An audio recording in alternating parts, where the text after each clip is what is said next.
Today, the agenda, I'll focus on importing the two most commonly requested types of data into WellBase: formation tops or picks and deviation surveys.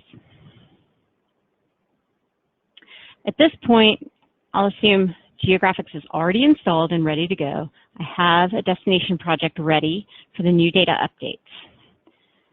All right, get ready, guys. These DefCon workflows are spicy. Okay, I'm going to go ahead and apologize now. These are advanced workflows, and data loading is notoriously dry. But let's face it, it's super important in order to get to the fun workflows where you're interpreting. So let's do it correctly and efficiently the first try. That's the goal for this webinar.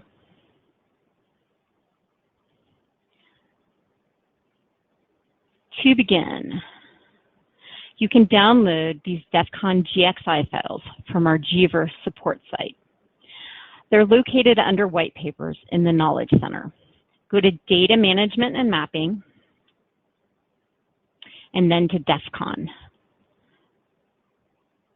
What is DefCon? DefCon is our application that allows you to define an expected file format for import. It's a pretty advanced application, but I've done all the hard work, and now I'm just going to teach you how to use it for the two most common purposes. Okay, I've saved the formation tops import for CSVs and the deviation surveys on my machine already. So this is what you do when you get back to your office. The next step is more on the administrative side. All right, I'm going to show you how to install these imports.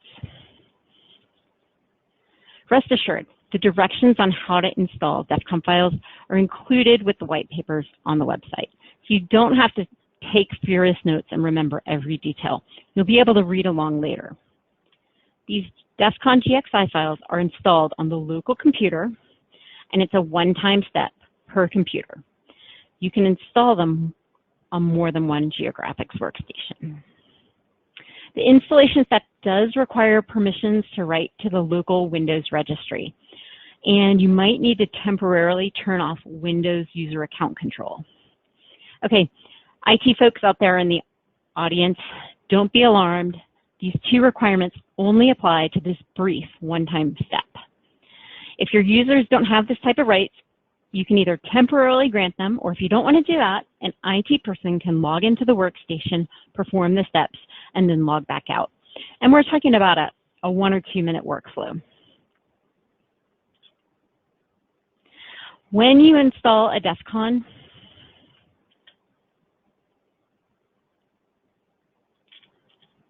on Windows 10, you typically have to launch GVERSE Now using the right-click option that says Run as Administrator. So this is normal from just a normal launch. But this helps get through the Windows red tape and protections to allow you to write to the registry. If you're running an older version of GeoGraphix and only have Project Explorer but not GVERSE Now, you'll right-click that icon instead and pick Run as Administrator. Okay, I already have GVERSE launched, so my next step is to launch our DefCon application. And here it comes. All right, to install my imports that I downloaded, I'll choose File, Install, Import. Okay, so I had downloaded those files to one of my personal folders, downloaded DefCons. I've got the formation tops import for CSV files. I'll go ahead and pick that and click Open. Okay, a warning during a demo. This is embarrassing. Okay, actually, this is the only time in my job in support where a warning is a good thing for a change. This is really not a warning, it's a validation check, and I passed. This is where the DefCon app checks to ensure that my defined DefCon GXI file doesn't have any obvious errors. When you write DefCons, passing doesn't guarantee everything's perfect, but this checks for the obvious mistakes. Okay, but keep reading this message. It also warns me I should use a test project before importing into my working project. This is always a best practice. The validation won't catch every possible problem in an import, and more importantly, this doesn't validate your data file that you're trying to import, so you still have to test. Okay, I can click OK to this message, and now I'll go ahead and install the second file for surveys. So that was File, Install Import. Go out to my data folder, my downloaded DefCons, and I'll grab the deviation survey. Click Open. I got my validation check again, so I'll go ahead and click OK. This install, it copies these GXI files from my local data directory that I just saved them to into my real GeoGraphix data directory, so the software knows where to find them. It also writes the location to the registry, as I mentioned. So now, after the install, an import matching the GXI file name will appear in my list of WellBase imports. So I can find that now if I open up WellBase and go to File, Import. Here I have formation top imports for CSV files and also deviation surveys for CSV files. All right, so now I can use this import on any project on my machine. And I'll just note, if IT had logged in to install these for me, I can now log back in as a normal user. All right, I am ready to import data. First, I'll use that formation top import. I have a spreadsheet of top picks that I want to import. But before I just run off to the file menu, import, and press go, I need to check the format of my spreadsheet. I need to do my own validation check on my data. So, what do I need?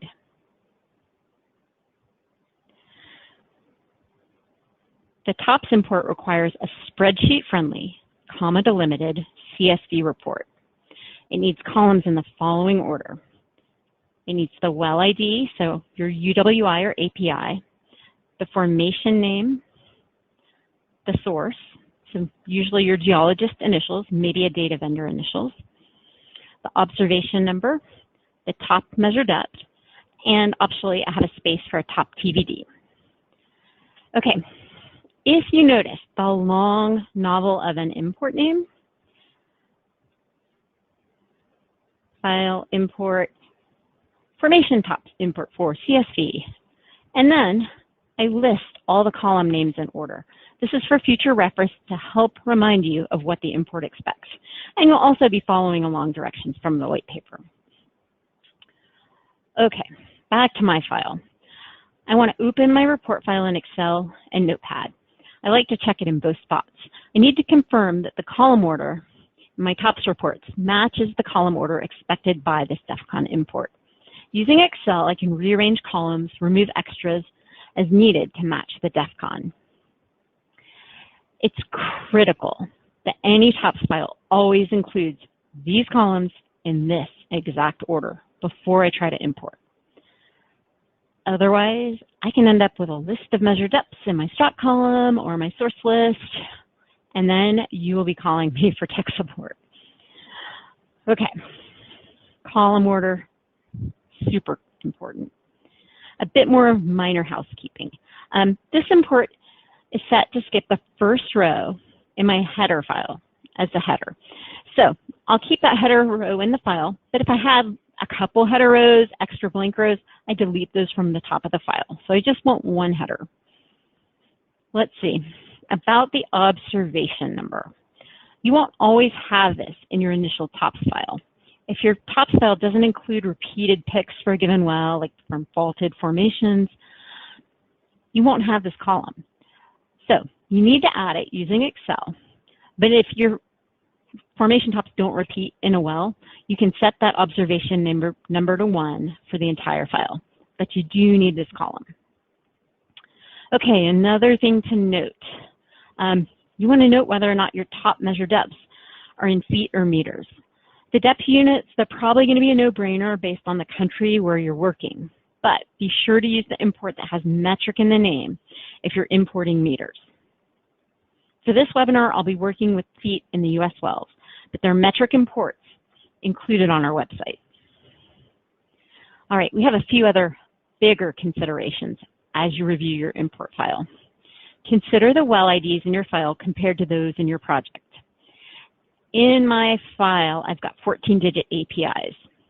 So you want to make sure that the number of digits in your file matches what's in WellBase. You want to edit your well IDs. If they're dashes from a state vendor, you want to remove those using find and replace. Same thing with Canadian wells. If you've got slashes and dashes in your UWIs, you want to make sure those well IDs are an exact match. Okay, now for the really big one, formation names. Are your formation names in your file GeoGraphix friendly? And do those formation names match those that are already in WellBase? WellBase formation names can be up to 20 characters long. Dashes and underscores and spaces are permitted. You can also have letters and numbers. But this is the time to rename formations. So shortening names, removing special characters, backslashes, apostrophes, parentheses. You want to do this before you import. You also want to match the naming conventions that are already in place in your project. If your project uses 4-letter formation abbreviations, you would want to import with the same abbreviations. Strip out any age codes, avoid importing long names so you don't spell out Red River. You want to keep it abbreviated with the 4-letter code. A bit of planning before you import will greatly improve your long-term results. Importing names with prohibited characters, it's going to give you a headache in GeoGraphix. Okay, hopefully I just got your attention with my fear tactics. But here's the good news. You can clean up and standardize your formation names. You can use find and replace in Excel. That's a good option. Or I can create a lookup table to clean up the data. With a lookup table, I can rename my formations efficiently during this import and also consistently in future imports. In order to rename formations during WellBase imports, you want to create a lookup table. Using Excel, I make a list of bad formation names in the data file, and then the existing good formation names that I would rather use.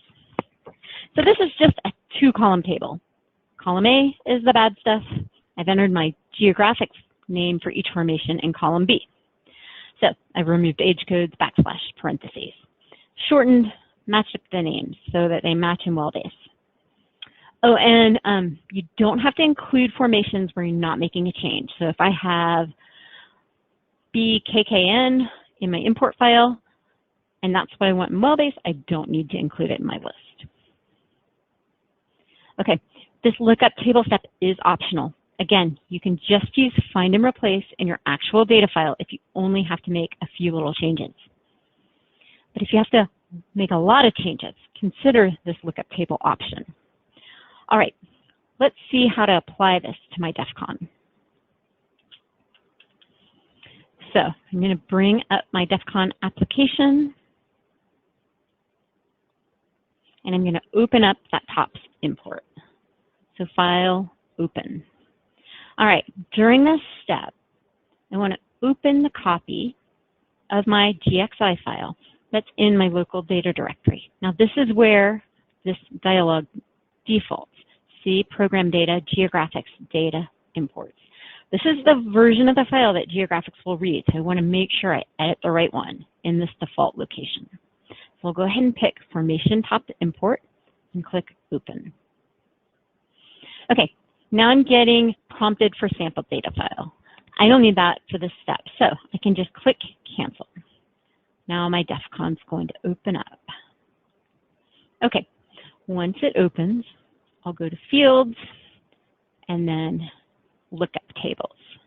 And again, these steps are in the white paper. Under Table Name, I'll click the drop-down. I only have one choice, Formation Name Lookup Table. Sounds applicable. All right, I'll bring this up, and now I'll switch back to Excel. In Excel, I'll highlight my lookup table. I'll copy it to the Windows clipboard. And now I'll go back to DefCon. And in DefCon, I'll use the hotkey Control-V to paste in my lookup table. Once my table's there, I'll go ahead and click Close, and then File, save that table into my GXI file. All right, at this point I can minimize DefCon if I think I'll use it again, or just close out to exit. All right, I'm ready to import and do it for real this time. So always check that you have the right project active in Project Explorer. I don't want to actually import Permian Basin tops into my Alaska project. In this case, I'm working the Williston, and I've got that active. Also, it works best to always import these tops directly into your global AOI. And once again, I'm going to stress, it's always a good idea to test a new DefCon by importing into a test project or a backup copy of your working project. Okay, to launch this import, I'll choose File, Import, Well, and here is my new import, Formation Tops Import for CSV with my nice column reminders.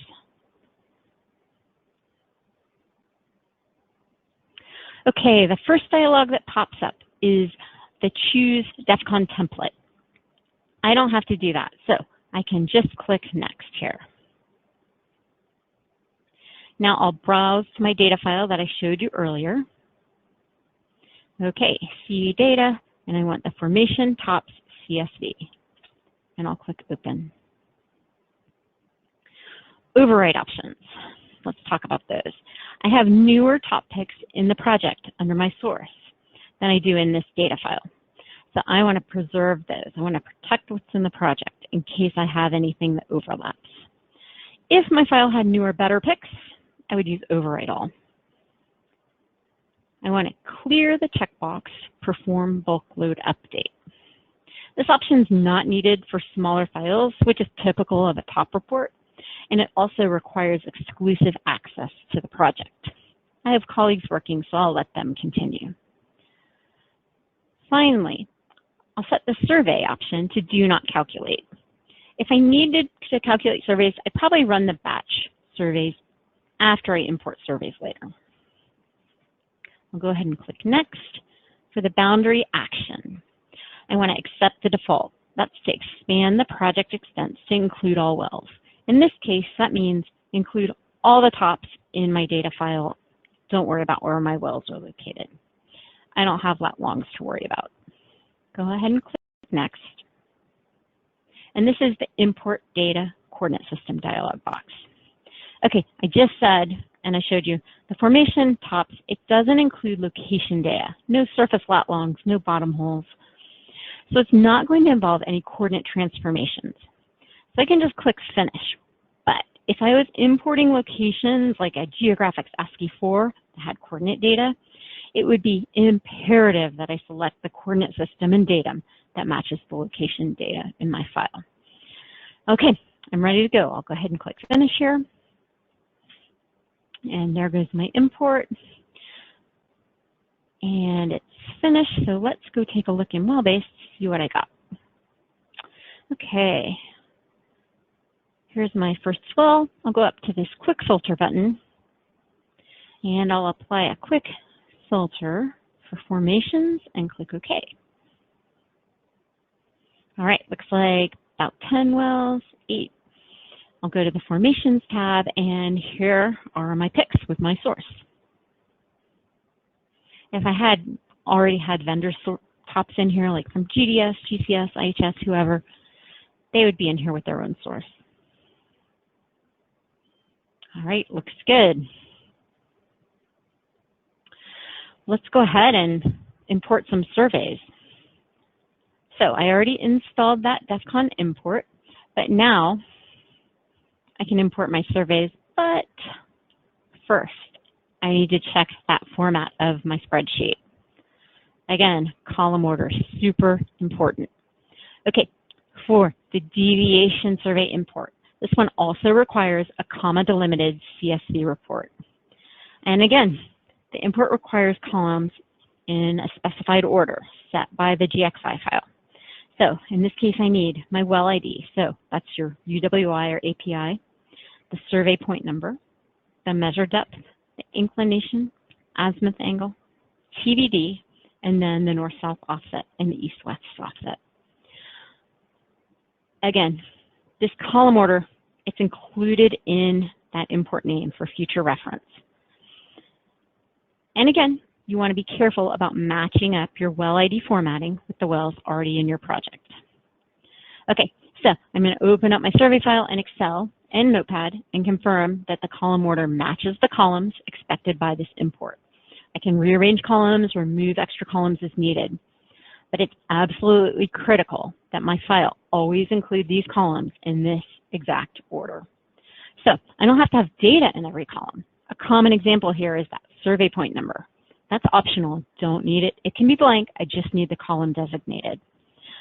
Similarly, I don't necessarily need all of these survey fields. I could just import with the measure depth, inclination, and azimuth and have WellBase calculate, or just the measure depth, TBD, and offsets.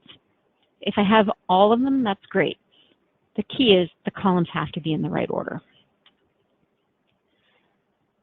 Okay, I see my comma delimited file, saved it out of Excel as such, and now I'm ready to go ahead and do that import.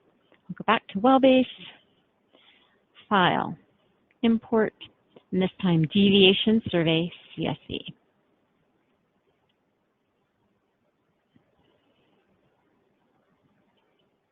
Okay, choose DefCon template. I can just click Next here. Now I'll want to browse to that survey CSV file. Here we go, deviation surveys, and click Open. Okay, this time I have newer, better surveys in my import file than I do in the project. So I want to overwrite anything that I have in the project that's also in the file. I'll go ahead and uncheck Perform Bulk Load Update. Again, small file, and I don't have exclusive access to the project, so it'll be faster and better to just have that unchecked. Now, this time, I'm importing surveys. I want to go ahead and calculate those. So I'll leave the deviation survey calculation set to hold MD constant. We'll go ahead and click Next. Boundary Entity Action. Again, I like to accept the default here and expand the project extents to include all wells. If I have wells in my survey file that shouldn't be in the project, I like to take those out. Go ahead and click Next. And similarly, we just talked about this. This is the coordinate system dialog. In this case, I'm not importing any sort of lat longs or XYs, just offsets. So it's not applicable, but if it was ASCII2, ASCII4 files, vendor files, it would be really important that I correctly identify the GeoGraphix coordinate system, usually lat long, but not always, and the datum of my incoming data. All right, I can click Finish here, and I'll import. So while this is importing, a couple of take-homes. After you install the DefCon, every single time you want to import, you have to make sure that your CSV files have columns that match the DefCons. The reminders are there in the import names. Also, remember to check your incoming data. API numbers, UWIs, make sure they match the format in your database, and then check your formations for unusual characters and for consistency with the data that's already in your project. A little bit of proactive detective work before you import will make life much better and quicker in the long run. Okay, my surveys are imported. They're getting calculated as we speak. They just got imported. WellBase is reset, so I'll click the Quick Filter button. I'll change my filter to just wells with surveys and click OK. All right, here are my 3 new surveys. Go to that Survey tab. Looking good on the data front. I'm going to click this wellbore viewer, and voila, deviated survey. Once you've got a survey appearing as a horizontal in this wellbore viewer, it means you're good to go throughout GeoGraphix. Smart section, cross section, they'll all recognize that survey. When I update WellBase layers, they'll display that wellbore path in GeoAtlas and so on. So I hope you've got some good tools for your toolbox today to make your imports easier so you can get on to the good stuff like doing some cross sections and geology. So that's it for the workflow for using these two popular DefCons. Thank you very much for joining me today.